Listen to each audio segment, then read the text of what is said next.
Facultatea de Horticultură și Silvicultură face parte din cadrul Universității de Științe Agricole și Medicină Veterinară a Banatului Regele Mihai I al României din Timișoara și pregătește specialiști în unele dintre cele mai interesante, importante și totodată utile domenii ale societății, cum ar fi horticultura, peisagistica, silvicultura și ingineria genetică.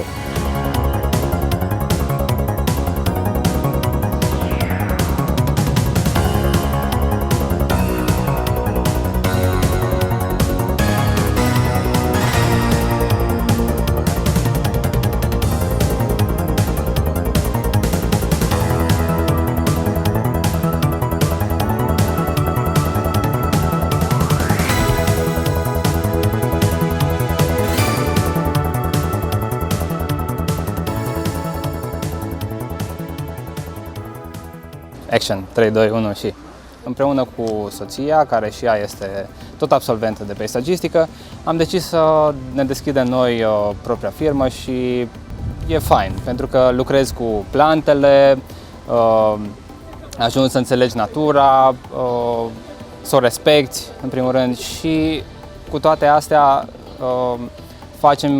umblăm un pic și la educarea oamenilor. În prezent sunt tehnician viticol la o plantație de viță de vie în localitatea Pâncota, din județul Arad. Am ajuns aici prin intermediul facultății. Am fost în practică, cei de acolo m-au remarcat, ca să spun așa, și am început să colaborăm. Am ales această specializare deoarece dețin o plantație viticolă și pe lângă necesitatea de a acumula anumite cunoștințe, pe parcurs am dezvoltat și o pasiune pentru această meserie. În urma absolvirii acestei facultăți am reușit să mă angajez în domeniul în care am absolvit și de aceea pot să vă spun că acele materii care le-am studiat aici și toate cunoștințele care profesorii ne-au însuflat mi-au folosit atât pentru promovarea concursului pe post, și cât în viața profesională. Am ales să urmez cursurile acestei facultăți din două motive. În primul rând pentru dragostea față de desen și de natură și în al doilea rând pentru gama foarte variată de oportunități de viitor pe care o oferă absolvirea unui domeniu atât de actual și indispensabil societății. Am avut oportunitatea de a pleca cu programul de mobilitate Erasmus în Turcia. Am cunoscut oameni noi, culturi noi. Am ales această facultate deoarece mi-am dorit să am o apropiere cât mai mare de natură. Decizia mea a fost puternic influențată de bunicul meu, care a lucrat ca silvicultor împătimit pe o perioadă lungă a vieții sale. Am ales această specializare deoarece aici pot să îmbin lucrurile mele preferate, desenul și natura. Pot să vă mărturisesc că în toți acești 4 ani am avut mereu sprijinul cadrelor didactice. Acestea ne îndrumă și ne acordă ajutorul de fiecare dată când avem nevoie. Am urmat cursurile acestei facultăți cu un deosebit interes datorită competențelor profesorilor noștri care ne-au înzestrat cu un pachet de cunoștințe foarte, foarte vast. Cu ajutorul acestor cunoștințe am reușit să înființez o afacere în agricultură, în domeniul legumiculturii, cu care am și accesat un program de fonduri europene sub măsura 6.1 pentru tineri fermieri, în valoare de 40.000 de euro. După 3 ani de studiu pot spune că nu regret alegerea făcută. În cadrul facultății avem ocazia de a ne aprofunda cunoștințele și în mod practic. În prezent sunt organizator de evenimente pe partea de decorațiuni florale în municipiul Timișoara și pot să vă spun că informațiile acumulate de-a lungul studiilor din școala doctorală, dar și din timpul facultății, m-au ajutat foarte mult în ceea ce fac astăzi. Am un sentiment foarte plăcut în momentul în care văd rezultatele muncii mele. De când sunt aici, am fost cucerită de atmosfera de familie dintre cadrele didactice și noi studenții.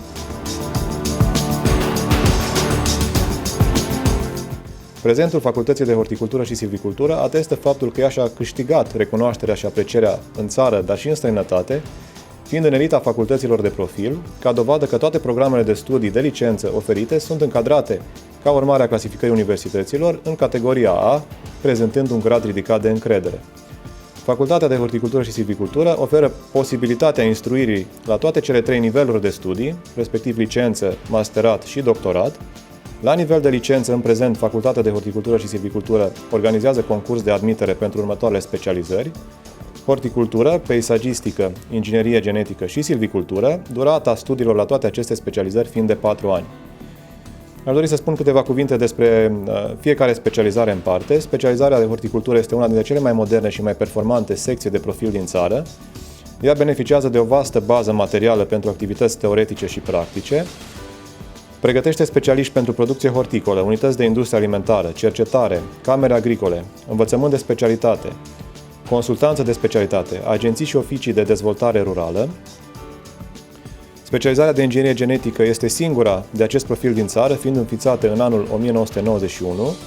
Ea oferă studenților posibilitatea pregătirii în laboratoare dotate la nivel european, pregătind specialiști în domeniul biotehnologiilor vegetale pentru laboratoare de cercetare și analize genetice, micromultiplicare sau biotehnologii aplicate în industria alimentară, farmaceutică sau a extractelor vegetale. Specializarea peisagistică a fost prima de acest profil înființată în România.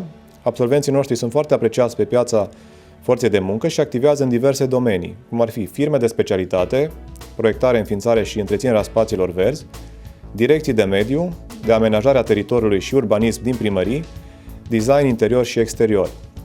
Specializarea silvicultură este una dintre cele mai căutate secții de profil din țară, oferă posibilități diverse de pregătire atât practică cât și teoretică pentru iubitorii de natură.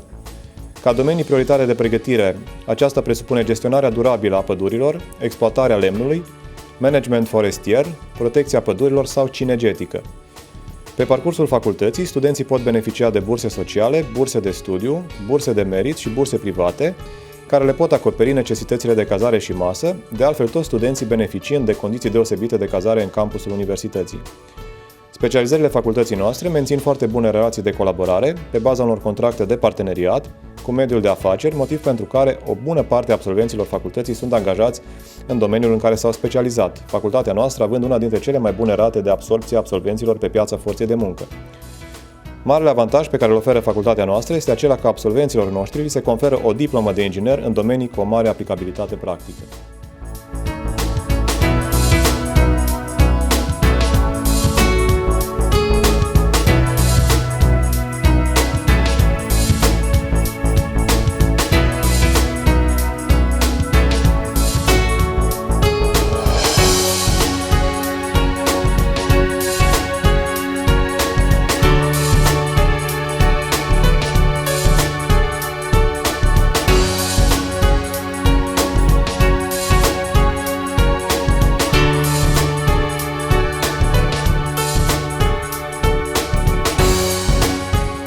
Vă pot recomanda cu încredere să veniți la această facultate. Cadrele didactice sunt dedicate, baza didactică este bună și cu siguranță veți avea succes profesional.